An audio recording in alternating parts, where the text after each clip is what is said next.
വോട്ടുകൊള്ളയിൽ atom bomb പൊട്ടിച്ച പോലെ നരേന്ദ്രമോദിക്കെതിരെ ഇനി ഹൈഡ്രജൻ ബോംബ് പൊട്ടിക്കുമെന്നാണ് രാഹുൽ ഗാന്ധി വോട്ടർ അധികാർ യാത്രയുടെ സമാപന വേദിയിൽ പറഞ്ഞത്. ഹൈഡ്രജൻ ബോംബ് പൊട്ടിയാൽ മോദിക്ക് ജനങ്ങളുടെ മുഖത്ത് നോക്കാൻ പറ്റാത്ത അവസ്ഥയാകും. ഗാന്ധിയെ കൊന്നവർ ഭരണഘടന തകർക്കുമെന്നും രാഹുൽ. വോട്ടർ അധികാർ യാത്രയ്ക്ക് പാട്നയിൽ ആവേശകരമായ സമാപനം. ഹോട്ട് യാൻ ടോക്ക് ചോദിക്കുന്നു, ഹൈഡ്രജൻ ബോംബ് പൊട്ടുമോ? ബിജെപിയിൽ നിന്നും യുവമോർച്ച സംസ്ഥാന അധ്യക്ഷൻ മനു പ്രസാദ്, കോൺഗ്രസ് പ്രതിനിധി അനൂപ് വ്യാർ എന്നിവരാണ് ചർച്ചയിൽ പങ്കെടുക്കുന്നത്. ആദ്യം മനു പ്രസാദിലേക്ക്. മനു, ആദ്യം ഈ വോട്ട് ചോരിക്ക് തൊട്ടുമുമ്പ് രാഹുൽ ഗാന്ധി ട്വീറ്റ് ചെയ്തത് ആറ്റം ബോംബ് പൊട്ടിക്കാൻ പോകുന്നു എന്നാണ്. ഇപ്പോൾ അതിന്റെ രണ്ടാം ഘട്ടത്തെ അദ്ദേഹം വിശേഷിപ്പിക്കുന്നത് ഹൈഡ്രജൻ ബോംബ് എന്നാണ്. ബിജെപിക്ക് ഭയമുണ്ടോ?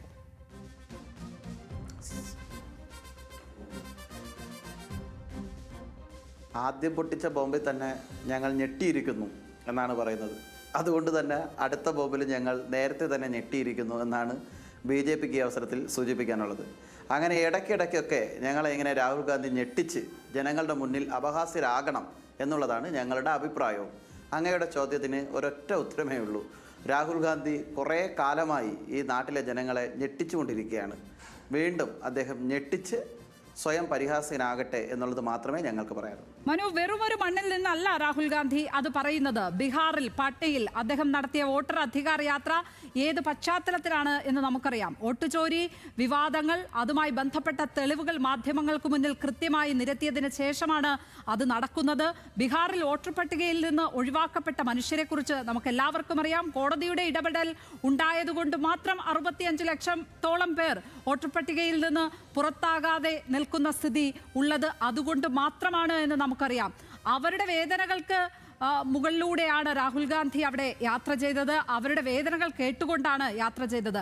അവിടെ നിന്നാണ് ഈ പ്രസ്താവന എന്നുള്ളതാണ് ഏറ്റവും ശ്രദ്ധേയം.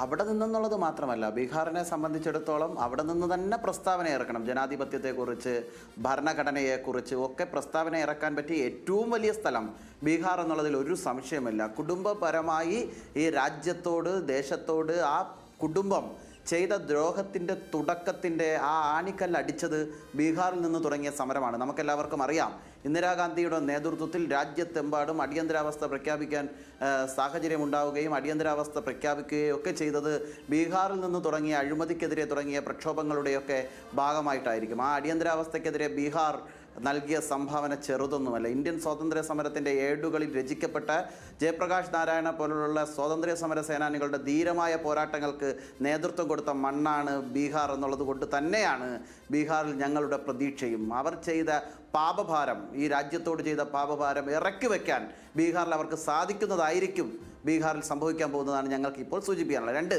രാഹുൽ ഗാന്ധി എപ്പോഴും മണ്ടത്തരം കാണിക്കുന്ന ഒരാളാണെന്ന് പറയേണ്ടി വരുന്നത് ഒരു പ്രതിപക്ഷം അടിച്ചേൽപ്പിക്കുന്നതിന് പകരം ഇപ്പോൾ അവിടെ സംഭവിച്ച പിഴവുകളെ അഡ്രസ് ചെയ്യാൻ എന്തുകൊണ്ടാണ് BJP തയ്യാറാകാത്തത്? ഞാൻ പൂർത്തിയാക്കാം. ഇതുപോലെ തന്നെ ചരിത്രപരമായി തന്നെ ഇത്തരത്തിൽ ക്രൂരതകളുടെ പേരിൽ ആരോപിക്കപ്പെട്ട് നിൽക്കുന്ന ഒരു കുടുംബത്തിൻ്റെ പ്രതിനിധിയാണ് രാഹുൽ. എന്നിട്ട് രാഹുലിനെ എന്നെ പറയുന്നു എന്ന് ചോദിച്ചാൽ, രാഹുൽ ഗാന്ധിയെ സംബന്ധിച്ചിടത്തോളം അദ്ദേഹം ഇതിനു മുമ്പ് പറഞ്ഞ വോട്ട് ചോരി എന്ന് പറഞ്ഞിട്ട് അദ്ദേഹം നടത്തിയത് എന്താണ്? അനധികൃതമായി അർഹരല്ലാത്ത പലരും ഇരട്ട വോട്ടർ പട്ടികയും ഒക്കെ ആയിട്ടുള്ള പല പ്രശ്നങ്ങൾ രാജ്യത്ത് നിലനിൽക്കുന്നുണ്ട്. പതിറ്റാണ്ടുകളായി ഈ പ്രശ്നം രാജ്യത്ത് നിലനിൽക്കുന്നുണ്ട്. അതിനൊരു പരിഹാരം ഉണ്ടാക്കണം എന്ന നിലയിൽ പറയുന്നു. ഇലക്ഷൻ കമ്മീഷൻ ആ കാര്യങ്ങളിൽ ഗൗരവതരമായ പരിശോധനകൾ നടത്തുകയും അതിൽ ചില ഇടപെടലുകളെയും ചെയ്യുകയും ചെയ്യുന്നുണ്ട്. അതിലും വിമർശനാത്മകമായി ഉണ്ടാവേണ്ടതും പരിശോധിക്കേണ്ടതും കാര്യങ്ങൾ ചെയ്യേണ്ടതുണ്ടെങ്കിൽ ചെയ്യുകയും വേണം എന്നുള്ളതിൽ മറ്റൊരു അഭിപ്രായവും എനിക്കില്ല. പക്ഷേ ഇവിടെ ഇങ്ങനെ പലരും അർഹരായി കയറുകയും അതുപോലെ തന്നെ ഇരട്ട വോട്ടുകൾ ഉണ്ടാകുകയും വീട്ടില്ലാത്തവർ വോട്ടിൽ പേര് ചെയ്യുകയും ഒക്കെ ചെയ്യുന്ന സാഹചര്യമുണ്ട് എന്ന് പറഞ്ഞിട്ടാണ് നേരെ ഓപ്പോസിറ്റായിട്ട് പോയിട്ട് ഒരു കാര്യത്തിന് വേണ്ടി ബീഹാറിൽ രാഹുൽ ഗാന്ധി യാത്ര നടത്തുന്നത്. ഇത് നരേന്ദ്രമോദിജി അമിത്ഷാജിയെ സഹായിക്കുന്നതിന് വേണ്ടി രാഹുൽ ഗാന്ധി എന്തെങ്കിലും പദ്ധതി തയ്യാറാക്കിയതാണോ എന്ന് ഞങ്ങളെപ്പോലുള്ളവർക്ക് സംശയമുണ്ട്. കാരണം ഞങ്ങളെ ഇത്രമാത്രം സഹായിക്കുന്ന ഒരു പ്രതിപക്ഷ നേതാവ് വേറെ ആരെങ്കിലും ഉണ്ടോ എന്ന് ഞങ്ങൾക്കറിയില്ല. കാരണം അത്രമാത്രം സഹായമാണ് നരേന്ദ്രമോദിജിക്കും അമിത്ഷാജിക്കും BJPക്കും ഒക്കെ രാഹുൽ ഗാന്ധി ചെയ്തുകൊണ്ടിരിക്കുന്നത്. ആളുകളെ പുറത്താക്കലുണ്ട്. ഈ രണ്ട് വിഷയത്തെയും രണ്ടായി തന്നെ കാണണം. അത് രണ്ട് വിഷയത്തെയും രണ്ടായി തന്നെയാണ് കോൺഗ്രസ് പാർട്ടിയും പ്രതിപക്ഷവും ഒക്കെ അഡ്രസ് ചെയ്യുന്നതും രാജ്യമാകെയും എല്ലാവരും അതിന് രണ്ട് വിഷയമായി തന്നെയാണ് മനു പ്രസാദ് കണ്ടിരിക്കുന്നത്. പറയുന്നത്. താങ്കളിലേക്ക് തിരിച്ചെത്താം. അനൂപ് വിയാർ, ഏതായാലും ഹൈഡ്രജൻ ബോംബ് പൊട്ടിക്കും എന്നാണ് രാഹുൽ ഗാന്ധി പറയുന്നത്. ഏത് നിലയ്ക്കുള്ള ഓപ്പറേഷൻ ആയിരിക്കും അടുത്ത ഘട്ടത്തിൽ ഈ വോട്ട് ചോരിയിൽ ഉണ്ടാവുക എന്നുള്ളതാണ് നമ്മൾ പ്രതീക്ഷിക്കേണ്ടത്. എന്താണ്?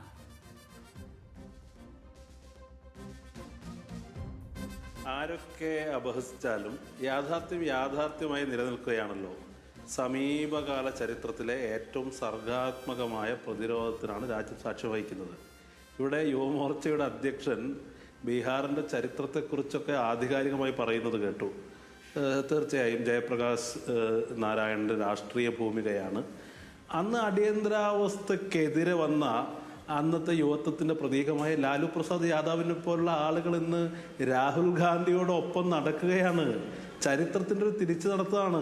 പിന്നെ ബീഹാർ എന്ന് പറയുന്നത് ജയപ്രകാശ് നാരായണൻ്റെയോ അടിയന്തരാവസ്ഥ വിരുദ്ധ പ്രക്ഷോഭത്തിൻ്റെയോ മാത്രം ഭൂമിയല്ല. ഇന്ത്യയുടെ ചരിത്രത്തിൽ അതിൻ്റെ പ്രാധാന്യം എന്താ? സംഘപരിവാർ പ്രതിനിധാനം ചെയ്യുന്ന ബ്രാഹ്മണിക് ഹിന്ദുത്വത്തിനെതിരായി രാജ്യത്ത് ആദ്യം വന്ന പ്രക്ഷോഭം എന്ന് പറയാവുന്ന തരത്തിൽ ശ്രീബുദ്ധന്റെ ജന്മസ്ഥലമാണ്. ബഹുജന ഹിതായ ബഹുജന സുഖായ എന്ന് പറയുന്ന രാജ്യത്തെ ആദ്യത്തെ ബഹുജൻ മുന്നേറ്റത്തിന് സാക്ഷ്യം വഹിച്ച കർമ്മഭൂമിയാണ് ബീഹാർ. ആ ബീഹാറിൽ നിന്ന് തന്നെ സംഘപരിവാറിന്റെ സങ്കുചിതത്വ രാഷ്ട്രീയത്തിനെതിരായ ഒരു പുതിയ പ്രക്ഷോഭ ഭൂമിക രാഹുൽ ഗാന്ധി തുറന്നിരിക്കുകയാണെന്നേ. വളരെ കൃത്യമല്ലേ? ഇതിപ്പോൾ കോൺഗ്രസിന്റെ ഒരു രാഷ്ട്രീയ പ്രചരണ പരിപാടിയല്ലല്ലോ, ഒരു തിരഞ്ഞെടുപ്പ് പ്രചരണ പരിപാടിയല്ലല്ലോ, മറിച്ച് തിരഞ്ഞെടുപ്പ് പ്രക്രിയയെ തന്നെ നിലനിർത്താൻ ജനാധിപത്യത്തിൻ്റെ ആണിക്കല്ലായ ഒരാൾക്ക് ഒരു വോട്ട് എന്ന് പറയുന്ന അവകാശം നിലനിർത്താൻ ജനാധിപത്യത്തെ തന്നെ പരിരക്ഷിക്കാനുള്ള പുതിയ പോരാട്ടത്തിന് രാഹുൽ ഗാന്ധി തുടക്കം കുറിക്കുമ്പോൾ അത് കോൺഗ്രസിൻ്റെ ഒരു കക്ഷി രാഷ്ട്രീയ പരിപാടിയായി ആരും കാണുന്നില്ല. കോൺഗ്രസിനെ നാളിതുവരെ എതിർത്തിരുന്ന ആളുകൾ, കോൺഗ്രസിനോട് പലവിധത്തിലും വിയോജിപ്പുള്ള ആളുകൾ, അവർ പോലും രാഹുൽ ഗാന്ധിയെ രാജ്യത്തിൻ്റെ ഒരു പ്രതീക്ഷയായി കാണുന്നു. ഇവിടെ BJPയുടെ യുവമോർച്ചയുടെ നേതാവ് രാഹുൽ ഗാന്ധിയെ പരിഹസിച്ച് പറയുമ്പോഴും അദ്ദേഹത്തിൻ്റെ മുഖത്ത് ആശങ്ക പ്രകടമാണ്. വളരെ കൃത്യമായി രാഹുൽ ഗാന്ധി അനുദിനം നവീകരിക്കപ്പെടുന്ന, അനുദിനം കൂടുതൽ പേരിലേക്ക് എത്തുന്ന ഒരു രാഷ്ട്രീയ യാഥാർത്ഥ്യമായി ഈ രാജ്യത്ത് നിലനിൽക്കുകയാണെന്നേ.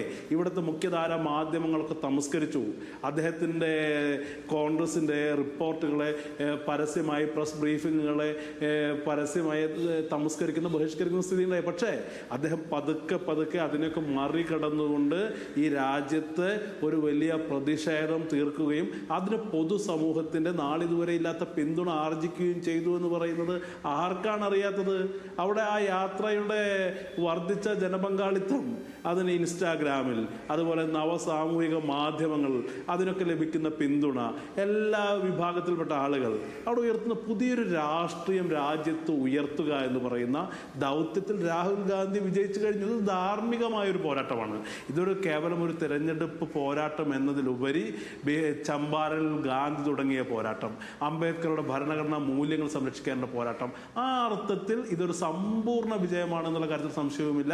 അത് കേവലം ഇന്ത്യ മുന്നണിയുടെ ഒരു തിരഞ്ഞെടുപ്പ് പ്രചരണ പരിപാടി എന്നതിൽ നിന്നൊക്കെ പുരോഗമിച്ചുകൊണ്ട് അതൊരു ഇന്ത്യ എന്ന് പറയുന്ന ആശയത്തെ, ഇന്ത്യ എന്ന് പറയുന്ന രാജ്യത്തെ, അത്തരം ബഹുസ്വരതയെ സംരക്ഷിക്കാനുള്ള വലിയൊരു പോരാട്ടമായി മാറിയിരിക്കുന്നു. എനിക്ക് സംഘപരിവാറിൻ്റെ പ്രതിനിധിയായ സുഹൃത്തിനോട് പറയാനുള്ളത് ഒരേ ഒരു കാര്യമാണ്.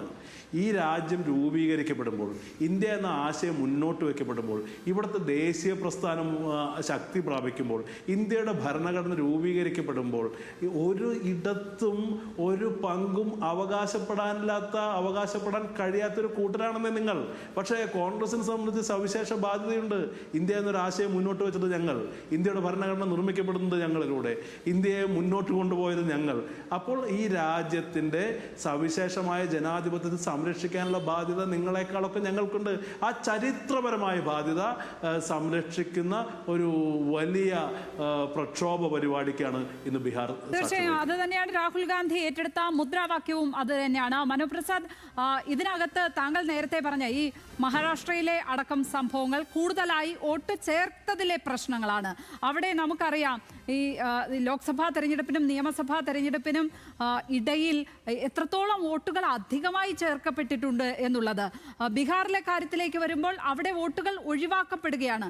65 ലക്ഷത്തോളം വോട്ടുകൾ ബീഹാറിൽ ഒഴിവാക്കപ്പെടുകയാണ് എങ്കിൽ മഹാരാഷ്ട്രയിൽ 70 ലക്ഷത്തോളം വോട്ടുകൾ അധികമായി ചേർക്കപ്പെടുകയാണ്, അതും വെറും 5 മാസത്തിനിടയ്ക്ക്. അപ്പോൾ ഇതിൽ രണ്ടിലും അപാകതയുണ്ട്. ഇത് രണ്ടും രണ്ട് വിഷമയമായി തന്നെയാണ് കാണേണ്ടത്. രണ്ടും രാജ്യത്തെ തെരഞ്ഞെടുപ്പ് കമ്മീഷന്റെ വിശ്വാസ്യതയിലേക്ക് വിരൽ ചൂണ്ടുന്ന വിവരങ്ങളാണ് പുറത്തു വന്നിരിക്കുന്നത്. അതുകൊണ്ടാണ് ഇതിനെ വെറുതെ നമുക്ക് പറഞ്ഞങ്ങ് അപഹസിച്ച് പോകാൻ കഴിയാത്തതും. മനു പ്രസാദ്, 1000 തവണ വിളിച്ചിട്ട് പോലും പോയി കൃത്യമായ തെളിവുകൾ കൊടുക്കാൻ തയ്യാറാകാത്ത കോൺഗ്രസിൻ്റെ കേൾക്കാമോ? കേൾക്കാം മനു, പറഞ്ഞോളൂ. ഹലോ, കേൾക്കാം, പറഞ്ഞോളൂ. 1000 തവണ വിളിച്ചിട്ടും വിശ്വാസ്യമായ തെളിവുകളൊന്നും കൊടുക്കാത്ത കോൺഗ്രസിൻ്റെ നേതാവായിട്ടുള്ള രാഹുൽ ഗാന്ധി തെരഞ്ഞെടുപ്പ് കമ്മീഷനോട് എന്ത് പരിഭവമോ പരാതിയോ പ്രശ്നങ്ങളോ ഉണ്ടെങ്കിൽ അതെല്ലാം പരിഹരിക്കാനും അതിനെല്ലാം ഇടപെടാനുമാണ് അദ്ദേഹം പ്രതിപക്ഷ നേതൃസ്ഥാനത്ത് ഇരിക്കുന്നത്. ആ പ്രവർത്തനമെല്ലാം അദ്ദേഹം വീണ്ടും വീണ്ടും ചെയ്യണമെന്നുള്ളതിൽ ഞങ്ങൾക്കൊരു അഭിപ്രായ വ്യത്യാസവുമില്ല. പക്ഷേ പറയുന്ന കാര്യങ്ങളോട് പിന്നീട് നീതി പുലർത്തുന്ന വസ്തുതാപരമായ കാര്യങ്ങൾ അവതരിപ്പിക്കുന്നതിലും ജനങ്ങളെ ബോധ്യപ്പെടുത്തുന്നതിലും ഉദ്യോഗസ്ഥരെ ബോധ്യപ്പെടുത്തുന്നതിലും എല്ലാം അദ്ദേഹം പരാജയപ്പെടുന്നു എന്നുള്ളതാണ് നാളിതുവരെ കാണുന്ന പ്രധാനപ്പെട്ട കാര്യങ്ങൾ. കോൺഗ്രസിൻ്റെ പ്രതിനിധി ചില കാര്യങ്ങൾ ഇവിടെ സൂചിപ്പിച്ചു. അദ്ദേഹത്തോടൊപ്പം അടിയന്തരാവസ്ഥയുടെ കാര്യങ്ങൾ പറയുമ്പോൾ അദ്ദേഹം പറഞ്ഞു, അടിയന്തരാവസ്ഥയുടെ ഭാഗമായിട്ട് ഉണ്ടായിരുന്ന ലാലു പ്രസാദ് യാദവ് പോലും മാറി ഇവരോടൊപ്പം നടക്കുന്ന സാഹചര്യമാണ് ഉണ്ടായിട്ടുള്ളത് എന്ന് പറഞ്ഞു സൂചിപ്പിച്ചു. പക്ഷേ എനിക്കൊരു കാര്യം സൂചിപ്പിക്കാനുള്ളത്, അന്നത്തെ പ്രക്ഷോഭ കാലഘട്ടങ്ങളിലെ മുൻനിര പോരാളികളിലെ ബഹുഭൂരിപക്ഷം ആളുകളും ഇന്ന് BJPയോടൊപ്പം ചേർന്ന് നിൽക്കുന്ന സാഹചര്യമാണ് ഉണ്ടായിട്ടുള്ളത്.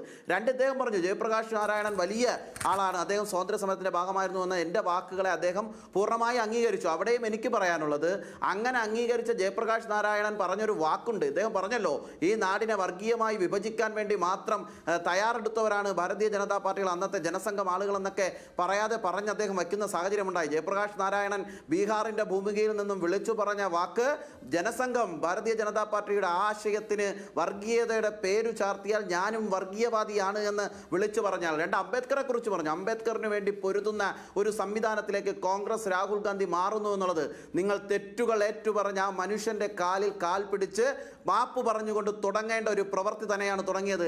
ഭരണഘടനാപരമായി ഭരണഘടനാ പിതാവായ ശില്പിയായ അംബേദ്കറെ പിന്നീട് പാർലമെന്റിൽ എത്തിക്കാതിരിക്കാൻ പരാജയപ്പെടുത്താനുള്ള എല്ലാ ശ്രമവും നടത്തിയിട്ടുള്ളത് കോൺഗ്രസ് ആണ് എന്നുള്ളത് ചരിത്ര രേഖകൾ പരിശോധിച്ചാൽ നമുക്ക് മനസ്സിലാക്കാൻ പറ്റും. പിന്നെ ഒരു കാര്യം പറഞ്ഞു, ഭരണഘടനയെ സംരക്ഷിക്കുന്നവരാണ് ഞങ്ങൾ, ഭരണഘടനയുമായി ബന്ധപ്പെട്ട ഒരു കാര്യവും നിങ്ങൾക്കില്ല എന്നുള്ളത്.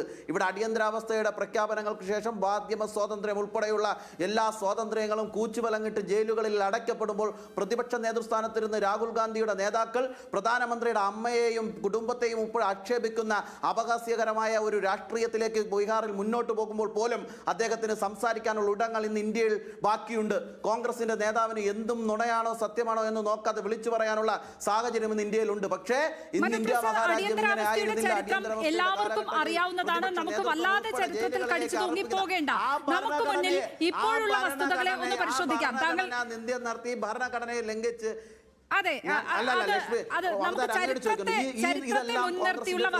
പറഞ്ഞപ്പോൾ അങ്ങ് ഒരു വാക്ക് പോലും ഇടപെട്ട് പറഞ്ഞില്ല. ഞാൻ ഇത്രയും സമയം അതിനുള്ള മറുപടിയായാണ് കണ്ടത്. മനു പ്രസാദ്, പറഞ്ഞോളൂ. അങ്ങ് പറഞ്ഞില്ല. അങ്ങ് പറഞ്ഞില്ല. അങ്ങ് എന്നോട്, അതാണ് ഞാൻ പറഞ്ഞത്, അങ്ങ് പറഞ്ഞില്ല. പക്ഷെ എന്നെ നിങ്ങൾ തടസ്സപ്പെടുത്തി. ആ ഭരണഘടനയെ എപ്പോഴെങ്കിലുമൊക്കെ ആരെങ്കിലുമൊക്കെ ഇല്ലാതാക്കാൻ ശ്രമിച്ചിട്ടുണ്ടെങ്കിൽ അതിൻ്റെ മുന്നിൽ നിൽക്കുന്നവരുടെ പേരിൽ കോൺഗ്രസ് ആയിരിക്കും. ഇതൊക്കെ അദ്ദേഹം മാറ്റുന്നുണ്ടെങ്കിൽ ഒക്കെ. ഇപ്പോഴത്തെ കാര്യം പറഞ്ഞു, അങ്ങ് പറഞ്ഞതും അദ്ദേഹം പറഞ്ഞതുമായിട്ടുള്ളൊരു കാര്യം കൂടി ഞാൻ ആവർത്തിച്ച് പറയാം.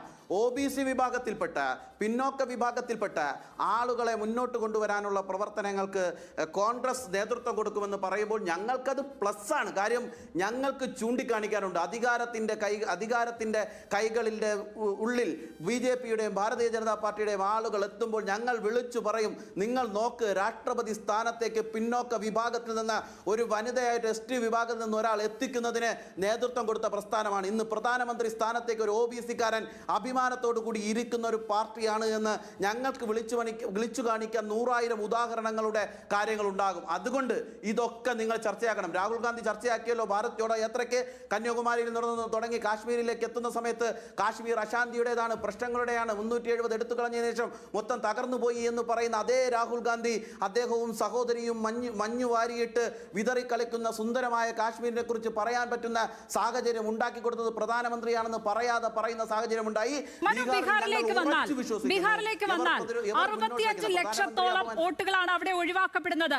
അത് പ്രത്യേകമായി 3 ജില്ലകളെ കേന്ദ്രീകരിച്ചാണ് ആ വോട്ടുകൾ ഭൂരിഭാഗവും ഒഴിവാക്കപ്പെട്ടിരിക്കുന്നത്. അവരെ പരിശോധിച്ചാൽ അറിയാം, അവർ OBC വിഭാഗക്കാരാണ്, അവർ മുസ്ലിം വിഭാഗത്തിലുള്ളവരാണ്. ഇതിൽ തന്നെ 54% വനിതകളാണ് ഒഴിവാക്കപ്പെട്ടിരിക്കുന്നത്. ഈ യാഥാർത്ഥ്യങ്ങൾ നമുക്ക് മുന്നിലുണ്ട്. അതിന് ഒന്ന് മറുപടി പറയാൻ പോലും അവിടെ എത്തിയ പ്രധാനമന്ത്രി നരേന്ദ്രമോദിക്കായില്ല. വോട്ട് ചോരിയെക്കുറിച്ച് ഒരക്ഷരം മിണ്ടിയില്ല. ഓപ്പറേഷൻ സിന്ദൂർ മാത്രം പറഞ്ഞ് അദ്ദേഹം കളം വിടുകയാണ് ഉണ്ടായത്. അല്ല, രാഹുൽ ഗാന്ധിയെ പോലെ ഒരാൾ വിളിച്ചു പറയുന്നതിന് ഉടനെ തന്നെ പ്രധാനമന്ത്രി മറുപടി പറയണമെന്നുള്ള ആഗ്രഹങ്ങൾക്കൊന്നും ഞങ്ങൾക്കൊരു വിദ്വേഷവുമില്ല. പക്ഷേ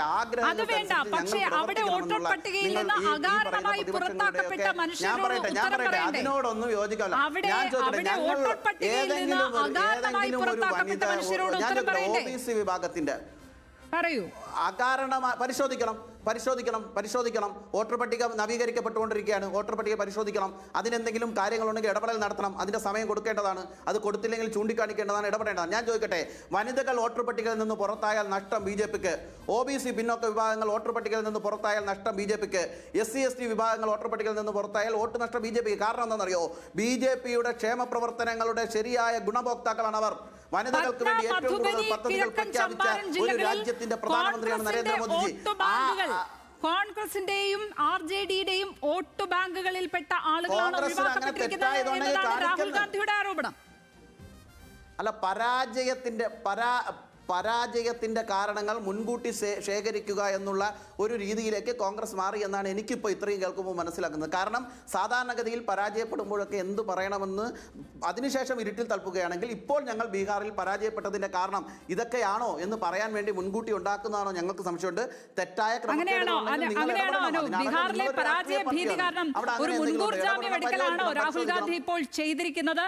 ഈ വോട്ടർ പട്ടികയിൽ നിന്നുള്ള മനുഷ്യരുടെ ഒഴിവാക്കപ്പെടലുകൾ അതിൽ അസ്വാഭാവികമായി ഒന്നും തന്നെ BJP പ്രതിനിധി കാണുന്നില്ല.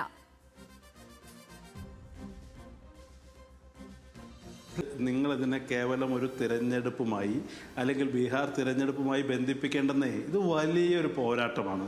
ഈ രാജ്യത്തെ തിരഞ്ഞെടുപ്പ് പ്രക്രിയയെ തന്നെ, ഈ രാജ്യത്തെ ജനാധിപത്യ വ്യവസ്ഥിതിയെ തന്നെ തിരിച്ചു പിടിക്കാനുള്ള പോരാട്ടം. ഇപ്പോൾ സംഘപരിവാറിൻ്റെ പ്രതിനിധി, യുവമോർച്ചയുടെ സംസ്ഥാന അധ്യക്ഷനായ സുഹൃത്ത് ചരിത്രത്തെക്കുറിച്ചൊക്കെ പറയുമ്പോൾ തീർച്ചയായും മറുപടി പറഞ്ഞു പോകേണ്ടതുണ്ട്.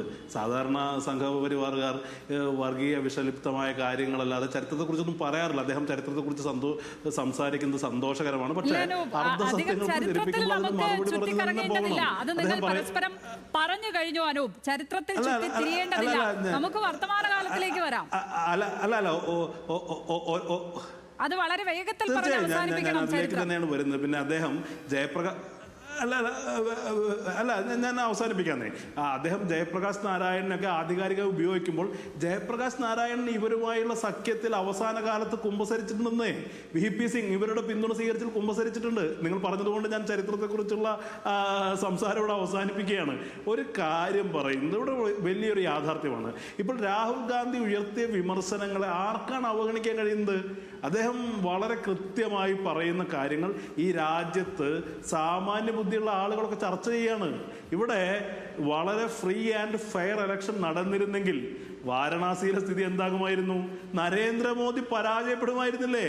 ഇവിടെ ഒരു പ്രത്യേക ഘട്ടത്തിൽ BJPയുടെ സ്ഥാനാർത്ഥികൾ പിന്നിലേക്ക് പോകുന്ന ഘട്ടത്തിൽ വളരെ കൃത്രിമമായി തിരിച്ചു പിടിക്കുകയാണ്. ഒരു മണ്ഡലത്തിലല്ല, വളരെ വ്യാപകമായി കൃത്രിമം നടന്നിട്ടുണ്ട് എന്ന് സാമാന്യ ബുദ്ധി സംഘപരിവാറിന് പണയം വെക്കാത്ത എല്ലാ മനുഷ്യരും മനസ്സിലാക്കുകയാണ്. അപ്പോൾ ഈ ഇലക്ഷൻ പ്രക്രിയയെ ശുദ്ധീകരിക്കണം. അതിനു വേണ്ടിയുള്ള വലിയ പോരാട്ടം. എന്താണ് ജനാധിപത്യത്തിന്റെ ഒരു അടിസ്ഥാന യൂണിറ്റ് എന്ന് പറയുന്നത്? വോട്ടറാ. ഒരാൾക്ക് ഒരു വോട്ടവകാശം എന്ന് പറയുന്ന സ്ഥലത്ത് അതിനെ അട്ടിമറിക്കാൻ കൃത്രിമമായി തങ്ങളുടെ താല്പര്യങ്ങൾ സംരക്ഷിക്കാനുള്ള ഒരു വലിയ പദ്ധതികൾ നടപ്പിലാക്കുകയും ഇലക്ഷൻ കമ്മീഷനെ പോലെ സ്ഥാപനമാകേണ്ട എന്തുകൊണ്ട് എന്തുകൊണ്ട് നിയമ പോരാട്ടത്തിലേക്ക് കോൺഗ്രസ് നീങ്ങുന്നില്ല? ഇത് ജനങ്ങൾക്ക് മുന്നിൽ തുറന്നു പറയുന്നത് നല്ല കാര്യം തന്നെ. മാധ്യമം എന്നുള്ള നിലയ്ക്കും അത് തന്നെയാണ് നമുക്ക് പറയാനുള്ളത്. വളരെ നല്ല കാര്യം. ജനങ്ങൾക്ക് മുന്നിൽ നിങ്ങൾ കണ്ടെത്തുന്ന വസ്തുതകൾ, ഇത്തരത്തിലുള്ള ഒരു എക്സസൈസ് വളരെയധികം നല്ലത് തന്നെ. പക്ഷേ എന്തുകൊണ്ട് മറിച്ചുള്ള കാര്യങ്ങളിലേക്ക് പോകുന്നില്ല? നിയമപരമായി ഇതിനെ നേരിടുവാൻ എന്തുകൊണ്ട് മുതിരുന്നില്ല? ഈ ജനപ്രാതിനിധ്യ നിയമ ഭേദഗതിയിൽ തന്നെ പറയുന്നുണ്ടല്ലോ 45 ദിവസത്തിനകം ഈ വീഡിയോയൊക്കെ കളയണം, കയ്യിലുള്ള 45 ദിവസം മാത്രമേ വെക്കാൻ പാടുള്ളൂ എന്നൊക്കെ പറയുന്നതിൽ പ്രശ്നമുണ്ട് എന്ന് പറയുമ്പോഴും ഇത് ആ അമെൻമെന്റ് വരുന്ന ഘട്ടത്തിൽ ഒന്നും മിണ്ടാതിരുന്നിട്ട് ഇത്രയും ദിവസങ്ങൾ കഴിഞ്ഞ്, ഇതിൻ്റെ തിരഞ്ഞെടുപ്പ് കഴിഞ്ഞ് മാസങ്ങൾ കഴിഞ്ഞിട്ട് നമ്മൾ ഇതിനെക്കുറിച്ച് സംസാരിക്കുമ്പോൾ എന്താണ് അതിൻ്റെ ഒരു പ്രയോജനം? അത് ഫലത്തിൽ വരുമ്പോൾ എന്താണ്? ജനങ്ങൾക്കിടയിൽ ഇത്തരത്തിൽ ക്യാമ്പയിൻ നടത്തുന്നത് ശരിയല്ല എന്നല്ല പറയുന്നത്, അതിൻ്റെ പ്രയോജനം ഉണ്ടാകും. എങ്കിൽ പോലും ചെയ്യേണ്ട സമയത്ത് നിയമപരമായ ഇടപെടലുകൾ എന്തുകൊണ്ട് കോൺഗ്രസ് പാർട്ടി നടത്തുന്നില്ല, പ്രതിപക്ഷം നടത്തുന്നില്ല? അല്ല, ഒറ്റ നോട്ടത്തിൽ വളരെ ന്യായമെന്ന് തോന്നാവുന്ന ഒരു ചോദ്യമാണ് നിങ്ങൾ ചോദിച്ചത്. പക്ഷേ ഇതിനെ അങ്ങനെ ലഘൂകരിച്ച് നിസ്സാരവൽക്കരിച്ച് കാണാൻ കഴിയില്ല. കാരണം എത്ര വലിയ സമയമെടുത്തൊരു റിസർച്ച് വർക്കിൻ്റെ ഉൽപ്പന്നമാണ് ഇപ്പോൾ രാഹുൽ ഗാന്ധി ഡെലിവർ ചെയ്യുന്നത് നമ്മൾ പരിശോധിക്കണം. ഇവിടെ വോട്ടേഴ്സ് ലിസ്റ്റ് ചോദിച്ചിട്ട് പോലും കൊടുക്കാത്തൊരു ഇലക്ഷൻ കമ്മീഷനെ ഒരു സമാന്തര സംവിധാനം ഉപയോഗിച്ച് അദ്ദേഹം പഠിക്കുകയാണ്. ഇത്ര കാലം പറഞ്ഞിരുന്നത് എന്താ? നിങ്ങൾ ഈ പറയുന്ന ആരോപണങ്ങൾക്കൊരു അടിസ്ഥാനവുമില്ല, നിങ്ങൾക്കത് പരസ്യമായി ഉന്നയിക്കാൻ കഴിയുമോ, ചില മണ്ഡലങ്ങൾ ചൂണ്ടിക്കാണിക്കാൻ കഴിയുമോ, പൊരുത്തക്കടികൾ ചൂണ്ടിക്കാണിക്കാൻ കഴിയും എന്നൊക്കെ രാഹുൽ ഗാന്ധി വളരെ കൃത്യമായി മറുപടി പറഞ്ഞിട്ടുണ്ടെന്നേ. ഡാറ്റ വെച്ച് വളരെ കൃത്യമായി എഫർട്ട് എടുത്തുകൊണ്ട് വളരെ കൃത്യമായി അതിനെ ചൂണ്ടിക്കാണിക്കുകയും പൊതുസമൂഹത്തിനകത്ത് വലിയൊരു ചർച്ചയ്ക്ക് തുടക്കം കുറിക്കുകയാണെന്നേ. അതിന് സമാന്തരമായി ഈ പറയുന്ന സമയമെടുത്തുകൊണ്ട് തന്നെ നിയമവ്യവഹാരങ്ങളിലൂടെ മുന്നോട്ട് പോകും. പക്ഷേ ഇത് ഒന്ന് മറ്റൊന്നിന് പകരമല്ല. ഇവിടെ ഒരേ സമയം ഇതിനൊരു പൊളിറ്റിക്കൽ എക്സസൈസായി കാണുകയും മറുവശത്ത് നിയമപരമായ വ്യവഹാരങ്ങൾ മുന്നോട്ട് കൊണ്ടുപോവുകയാണ് കോൺഗ്രസ് ചെയ്യുന്നത്. ഇതിപ്പോൾ കോൺഗ്രസിനെ സംബന്ധിച്ച് ഇതിനകത്ത് തിരഞ്ഞെടുപ്പ്, ഇന്ത്യയിലെ ജനാധിപത്യ വ്യവസ്ഥ അട്ടിമറിക്കപ്പെടുന്നു എന്നുള്ള കാര്യം ഇന്ത്യയിലെ ജനങ്ങൾക്ക് മുന്നിൽ തുറന്നു പറയുകയാണ്. അത് കോൺഗ്രസിൻ്റെ, ഞാൻ നേരത്തെ സൂചിപ്പിച്ചതുപോലെ, കോൺഗ്രസിൻ്റെ ചരിത്രപരമായ ബാധ്യതയാണ്. കാരണം ഈ രാജ്യത്തിൻ്റെ ജനാധിപത്യം രൂപപ്പെടുത്തിയ, ഈ രാജ്യത്തെ മുന്നോട്ട് നയിച്ച പ്രസ്ഥാനം എന്നുള്ളത് അർത്ഥത്തിൽ ഈ രാജ്യത്തെ ജനങ്ങൾ, ഈ രാജ്യത്തിൻ്റെ ചരിത്രം ഞങ്ങളിൽ ഏൽപ്പിച്ച ദൗത്യമാണ് ഞങ്ങൾ നിർവഹിക്കുന്നത്. അത് തീർച്ചയായും അതുമായി ഞങ്ങൾ മുന്നോട്ട് പോകുന്നുള്ള കാര്യം സംശയമില്ല. അതിനുള്ള അംഗീകാരമാണ് കോൺഗ്രസിന് ഇപ്പോൾ ലഭിച്ചുകൊണ്ടിരിക്കുന്നത്. കേവലം ഒരു രാഷ്ട്രീയ പാർട്ടിയുടെ പ്രചരണ പരിപാടി എന്നതിനുപരിയായി ഇന്നലെ വരെ ഞങ്ങൾ അവഗണിച്ചിരുന്ന ആളുകൾ, ഇന്നലെ വരെ രാഹുൽ ഗാന്ധി രാജ്യത്ത് സംഘപരിവാറിനെതിരെ ചുക്കും ചെയ്യില്ല എന്ന് പറഞ്ഞ ആളുകൾ, അവരൊക്കെ പഴയ വിയോജിപ്പുകൾ, അഭിപ്രായ വ്യത്യാസങ്ങളൊക്കെ മാറ്റിവെച്ചുകൊണ്ട് വലിയ പ്രതീക്ഷയോടുകൂടി ഞങ്ങൾ നോക്കിക്കാണുകയാണ്, ഞങ്ങളെ പിന്തുണയ്ക്കുകയാണ്. അത് അവിടെ പോയ ആളുകൾക്ക് മനസ്സിലാകും, നിങ്ങളുടെ റിപ്പോർട്ടർമാരുണ്ടെങ്കിൽ ചോദിച്ചാൽ മനസ്സിലാകും. തീർച്ചയായും അതങ്ങനെ തന്നെയാണ്. CPM-ന്റെ അടക്കം പിന്തുണ അതിനകത്ത് ശക്തമായുണ്ട്. MA ബേബിയെ പോലുള്ളവർ അതിനോടുള്ള ശക്തമായ പിന്തുണ അറിയിച്ചുകൊണ്ട് മാധ്യമങ്ങൾക്ക് മുന്നിൽ സംസാരിച്ചിട്ടുമുണ്ട്. അത് CPM മാത്രമല്ല, പ്രതിപക്ഷ പാർട്ടികളെല്ലാം തന്നെ അതിൽ ഒരേ സ്വരത്തിൽ സംസാരിക്കുന്നത് നമ്മൾ കേട്ട് കഴിഞ്ഞതാണ്. അതെ മനു, ഇതിനകത്ത് മഹാരാഷ്ട്ര പോലുള്ള ഇടങ്ങളിലേക്ക് വന്നാൽ, ഞാൻ നേരത്തെ വേഗത്തിൽ പറഞ്ഞു പോയെങ്കിലും 5 മാസത്തിനിടെ കൂടിയത് 70 ലക്ഷത്തോളം വോട്ടെന്നാണ് രാഹുൽ ഗാന്ധി പറഞ്ഞത്. വിവിധ പോർട്ടലുകളൊക്കെ, മാധ്യമ പോർട്ടലുകളിലൊക്കെ വന്ന വിവരപ്രകാരം അത് ഏതാണ്ട് 69,09,064 വോട്ടുകൾ. അത് നമ്മൾ നോക്കണം, 5 മാസത്തിനിടയ്ക്കാണ് ഇത്രയും വോട്ടുകൾ കൂടിയിരിക്കുന്നത്. അതിൽ തന്നെ BJPക്ക് മാത്രം 67,61,801 വോട്ടുകൾ കൂടിയിട്ടുണ്ട്. അസ്വാഭാവികത തോന്നുന്നില്ലേ ശരിക്കും? അല്ല, വോട്ടർ ലിസ്റ്റിൽ പേര് ചേർക്കാൻ കിട്ടുന്ന സമയത്ത് ആളുകൾ വോട്ടർ ലിസ്റ്റിൽ പേര് ചേർക്കുന്നതിൽ എന്തെങ്കിലും അസ്വാഭാവികത ഉണ്ടെന്ന് എനിക്ക് തോന്നുന്നില്ല. നിങ്ങൾ പറഞ്ഞപ്പോൾ ഇനി അസ്വാഭാവികത ഉണ്ടാകുമെങ്കിൽ അതിനെക്കുറിച്ച് നിരീക്ഷിക്കണം, പരിശോധിക്കണം, അതിൻ്റെ കാര്യങ്ങളിൽ തീരുമാനമെടുക്കണം, ബോധ്യപ്പെടുത്തണം, സമൂഹത്തെയും ജനങ്ങളെയും എല്ലാവരെയും ബോധ്യപ്പെടുത്തുകയും തെളിവുകൾ കൊടുക്കുകയും വേണം.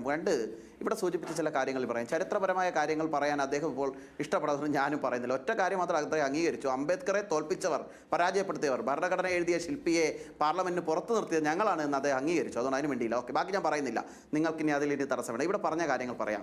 ബീഹാറിൽ അവതാരക ചരിത്രം കുറയ്ക്കണമെന്ന് പറഞ്ഞുകൊണ്ടാ. അല്ല ഒരു കാര്യം, അംബേദ്കറെ തോൽപ്പിച്ചിട്ടുണ്ടോ?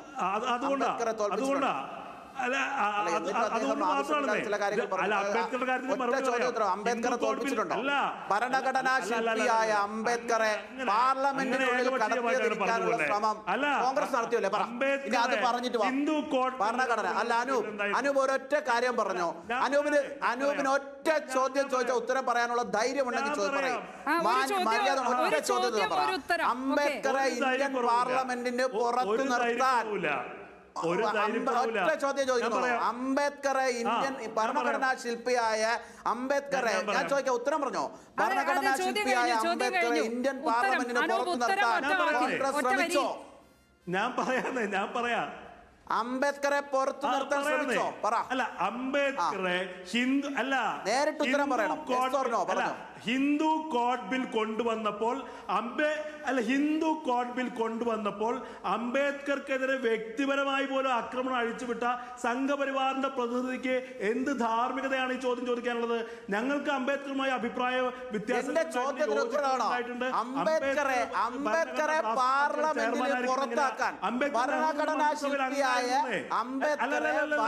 ഹിന്ദു കോഡ് ബില്ലിനോട് നിങ്ങളുടെ നിലപാടെന്തായിരുന്നു?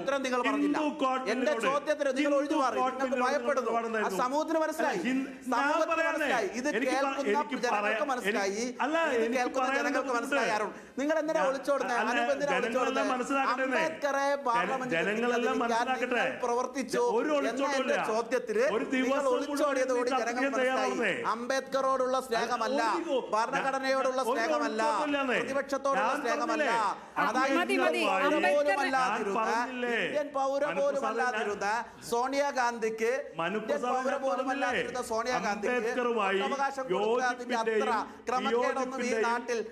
അംബേദ്കറുമായി യോജിപ്പിന്റെയും വിയോജിപ്പിന്റെയും രാഷ്ട്രീയം ഉണ്ടായിരുന്നു കോൺഗ്രസിന്. പല ഘട്ടങ്ങളിലും അംബേദ്കറെ വിമർശിച്ചിട്ടുണ്ട്, എതിർത്തിട്ടുണ്ട് എന്ന കാര്യം അദ്ദേഹം പറഞ്ഞിട്ടുണ്ട്. മനു, നമുക്ക് ആ പറഞ്ഞതിലേക്ക് വരാം. അംബേദ്കർ രാഷ്ട്രീയത്തെ ഇല്ല, അത് അദ്ദേഹം പറഞ്ഞു കഴിഞ്ഞു. സമ്മതിച്ചു, ഞങ്ങൾ അംബേദ്കറെ പുറത്തു നിർത്തി. അത് വിയോജിപ്പിന്റെ കാര്യമാണ്. ഓക്കെ, അത് അംഗീകരിച്ചാൽ മതി, അത് എതിർത്തോണം. രണ്ടാമത്തെ കാര്യം ഇവിടെ ഭരണഘടനാപരമായി കാര്യങ്ങൾ നടക്കുന്നുണ്ട്. ഞാൻ ചോദിക്കുന്നതിന് ഉത്തരം പറയും. ഞാൻ ചോദിക്കട്ടെ, അംബേദ്കർ, നിങ്ങൾ അഭിപ്രായം പറയുകയല്ല, അംബേദ്കർ മത്സരിക്കാൻ പാടില്ല എന്നും മത്സരിച്ചാൽ എത്തിക്കില്ല എന്നും ക്രമക്കേട് നടത്തി മഹാരാഷ്ട്രത്തോട് കള്ള വോട്ട് ചെയ്ത് അംബേദ്കർക്കെതിരെ കള്ള വോട്ട് ചെയ്ത് നിങ്ങൾ മഹാരാഷ്ട്രയെ തോൽപ്പിച്ചു. അംബേദ്കർക്കെതിരെ കള്ള വോട്ട് ചെയ്ത്, ഈ കള്ള വോട്ട് നിങ്ങൾ ചെയ്തില്ലേ? അംബേദ്കർക്കെതിരെ കള്ള വോട്ട് ചെയ്ത് ബൂത്തുകൾ പിടിച്ച് നിങ്ങളുടെ ശക്തി ഉപയോഗിച്ച് ഭരണഘടനാ ശില്പിയെ പാർലമെന്റ്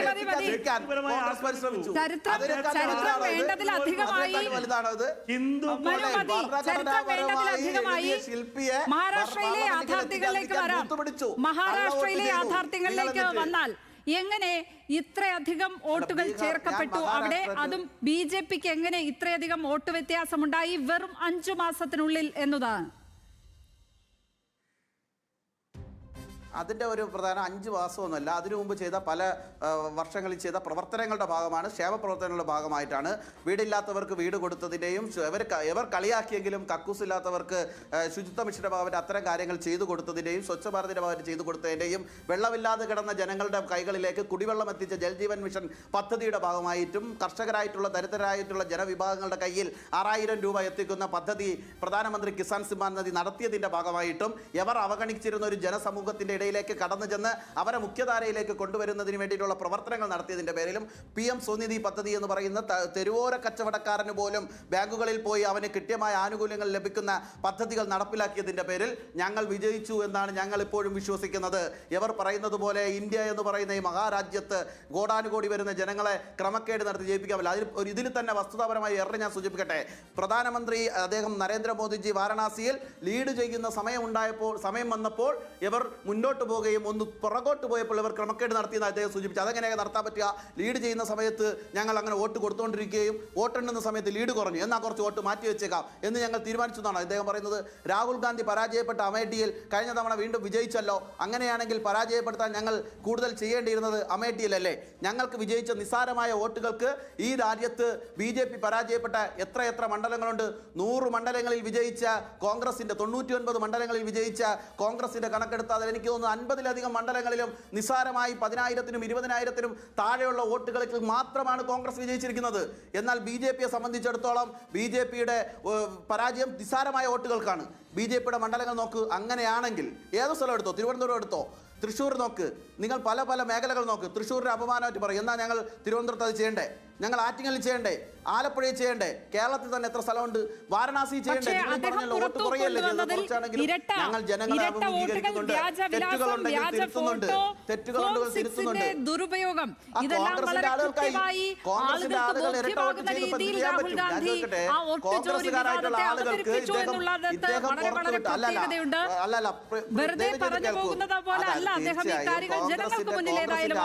ഇരട്ട വോട്ടുണ്ടായി പോയി അദ്ദേഹം വന്നപ്പോൾ അത് പരാജയപ്പെട്ടു. കോൺഗ്രസിന്റെ ചില ആളുകൾക്കൊക്കെ ഇരട്ട വോട്ട് ഉണ്ടായിപ്പോയി. അദ്ദേഹം പുറത്തുവിട്ട ലിസ്റ്റിൽ തന്നെ കോൺഗ്രസ് ലീഡ് ചെയ്ത മണ്ഡലങ്ങളിലും കോൺഗ്രസിൻ്റെതായ ആളുകൾക്കൊക്കെ ഇരട്ട വോട്ട് ഉണ്ടായിപ്പോയി. അതിൽ ഇലക്ഷൻ കമ്മീഷന് തെറ്റുപറ്റിയിട്ടുണ്ടോ എന്ന് പരിശോധിക്കണം. രണ്ട്, ആ ഒരു മണ്ഡലങ്ങളിൽ അതിലും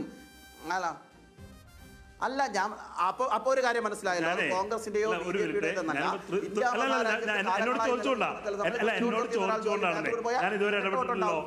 അല്ല ഞാനൊന്ന് പറയട്ടെ.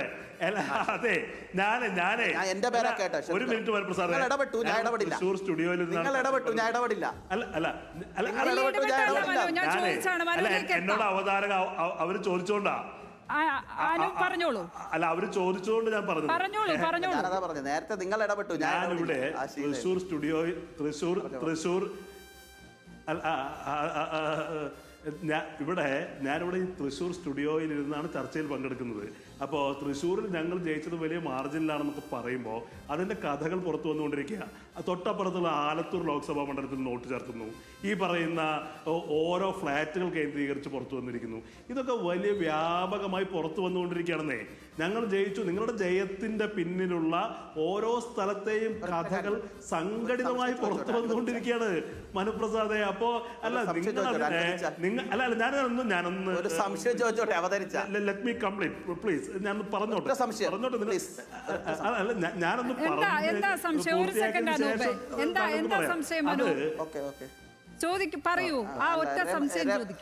രമേശ് ചെന്നിത്തലയ്ക്ക് എത്ര വോട്ടുണ്ട്? കേരളത്തിന്റെ മുൻ പ്രതിപക്ഷ നേതാവായിരുന്ന രമേശ് ചെന്നിത്തലയ്ക്ക് എത്ര വോട്ടുണ്ട് കേരളത്തിൽ?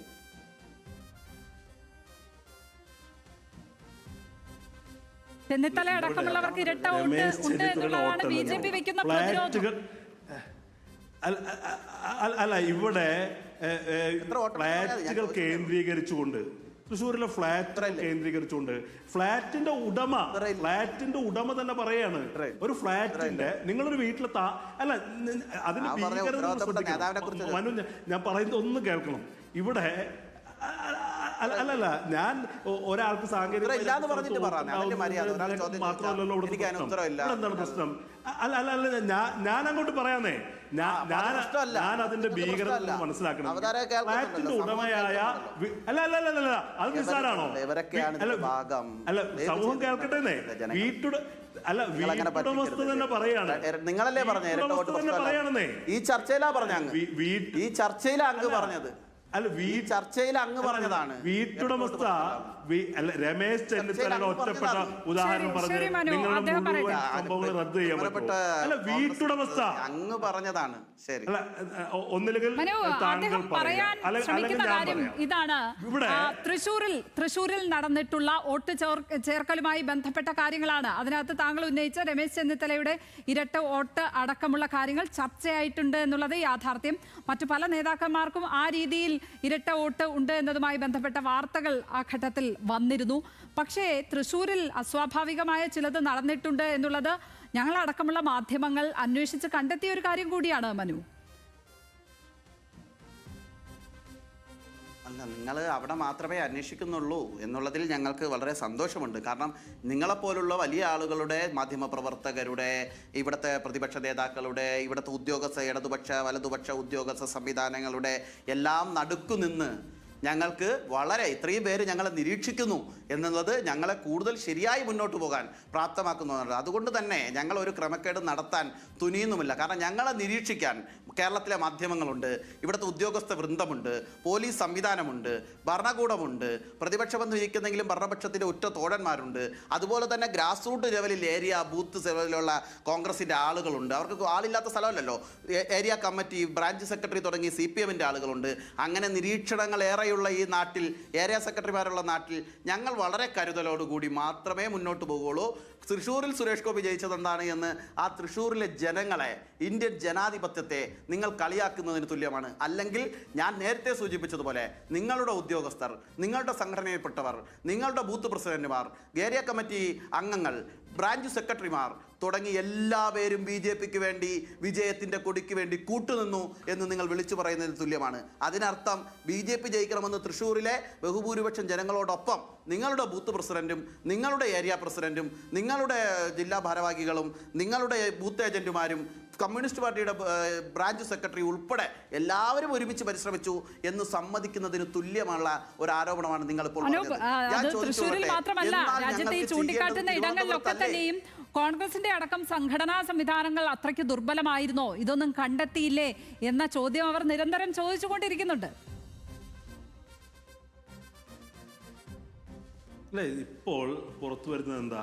BLOമാർ ഇത്തരം മാൽ പ്രാക്ടീസസിനെ പ്രതിരോധിച്ച ഉദ്യോഗസ്ഥരെ സ്ഥലം മാറ്റുന്ന സംവിധാനം ഉണ്ടായിട്ടുണ്ട്. ഇതിന് ചില ആളുകൾ അസൈൻമെന്റ് കൊടുത്ത് ഈ മണ്ഡലത്തിലേക്കായി നിർദ്ദേശിച്ചത് പുറത്തു വന്നിട്ടുണ്ട്.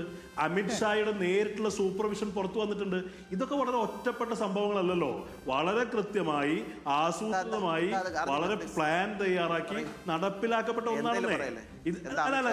ഏതായാലും രാഹുൽ ഗാന്ധി ഒരു ഹൈഡ്രജൻ ബോംബ് പൊട്ടിക്കും എന്നാണ് പറഞ്ഞിരിക്കുന്നത്. അതെന്താണെന്ന് അറിയാൻ എല്ലാവർക്കും തന്നെ ആകാംക്ഷയുണ്ട്. രണ്ടാം ഘട്ടം ഏത് രീതിയിലായിരിക്കും അദ്ദേഹം മുന്നോട്ട് കൊണ്ടുപോകുന്നത്, എന്തൊക്കെ വിവരങ്ങളായിരിക്കും പുറത്തു കൊണ്ടുവരുന്നത് എന്നറിയാൻ ആകാംക്ഷയുണ്ട്. വളരെയധികം നന്ദി മനു പ്രസാദ്, അനൂപ് വിയാർ ചർച്ചയിൽ പങ്കെടുത്തതിന്.